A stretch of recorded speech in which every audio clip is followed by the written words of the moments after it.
오늘 저녁에 강북을 경선 결과가 공개됐습니다. 박용진 의원 대 조수진 변호사, 이렇게 이제 박용진 의원이 사실상 마지막 경선을 치렀는데요. 박용진 의원이 패했습니다. 너무나 예상됐던 결과인데, 자, 지금 보시면, 자, 박용진 대 조수진. 이게 지금 실제 얻은 득표율입니다. 아직 가감 감산 없이 이제 윗줄에 있는 것이 30.8%를 박용진 의원이 얻었고요. 조수진 변호사가 69.93%, 거의 70%를 득표를 했습니다. 이거를 자, 박용진 의원의 감점, 조수진 변호사의 신인 여성 가점으로 환산을 해보면 19.4 대 80.6. 이 수치를 어떻게 보셨습니까? 아니, 저런 결과가 나오도록 세팅을 그렇게 해놨기 때문에 네. 저는 저런 결과가 나왔다고 보죠. 왜냐하면 그 전국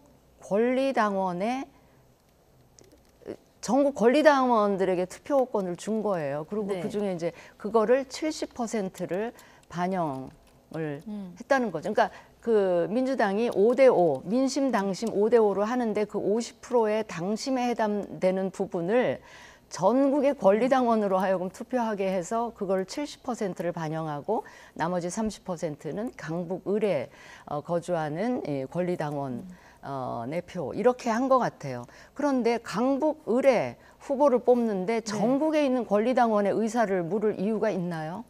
그러니까 저거는 애초에 룰 자체 세팅을 조수진 후보가 이길 수밖에 없도록 박용진 의원이 후보가 되는 거는 불가능하도록 세팅을 해놨기 때문에 저런 결과가 온 건데, 아니 왜 얼마 전에 서대문구에 청년 전략특구를 정해놓고 그 김동아 대장동 변호사 그분이 후보가 되도록 만드는 과정에도 전국의 권리당원한테 이제 투표권을 준 거죠. 근데 그거는 제가 굳이 이해를 한다면 할 수도 있어요. 왜냐하면 청년 전략 특구이기 때문에 전국 당원에, 그것도 전국 당원으로 하려면 전국에 있는 청년 권리당원의 의사를 반영했으면 또 모르겠는데, 아무튼 이런 식으로 룰을 세팅한 거는 결과를 정해놓고 거기 결과에 맞춘 이런 거기 때문에 저는 저렇게까지 하면서 경선에 최종까지 응한 박용진 의원이 참 다시 한번 평가를 하게 됩니다. 네, 오늘 김부겸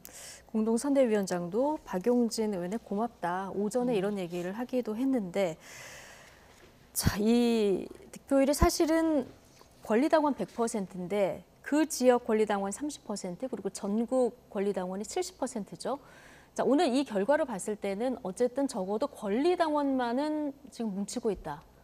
굉장히 결집력이 강하다, 이렇게 지금 봐야 되는 겁니까? 그렇죠. 우리가 이제 하위 감점이 적용되는 경선이 아닌 지역에서도 소위 그 친명계 후보들이 이제 경선에서 승리한 경우가 거의 대다수거든요. 그런 경우를 보면은 여론조사도 반영되지만 특히나 이제 그 권리당원 50%에서 권리당원들이 친명 후보 쏠림 현상이 뚜렷하게 나타납니다. 오늘도 사실은 그렇게 해서 예정이 된 결과다, 이렇게 볼 수 있는데, 오늘 이제 그 지역 전체 그 권리당원 투표율을 보니까 26% 정도더라고요. 그러면 권리당원들의 4분의 1이 투표를 한 건데, 이 4분의 1의 투표, 그러니까 적극적인 지지층이죠. 이 적극적인 지지층은 소위 말해서 친명 후보가 아닌 다른 후보들에 대한 적대감, 좀 배척, 이런 게 굉장히 강하다라고 하는 걸 좀 보여줬던 것 같아요. 이게 결국은 이재명 대표 중심의 체제를 만드는 데는 굉장히 거의 100%의 결과를 만들어낼지 모르지만, 이것이 이제 비례 투표에 미치는 여파, 결국 오늘의 이 경선 결과는 어떻게 보면은 조국혁신당의 의석수가 올라가는 소리로 저는 들리거든요. 좀 그런 점에서 장점도 있는 반면에 당의 일사불란한 체계를 만든다는 점에서는 굉장히 큰 장점이지만, 이재명 체제나 또는 지금 소위 말해서 친명 체제에 대해서, 특히 공천 파동에 대해서 불편한 시각으로 바라봤던 민주당 지지층에게는 비례투표에서 다른 선택을 할 그런 가능성도 줄 수 있기 때문에 이건 민주당으로서는 양날의 칼이다, 이렇게 볼 수 있죠.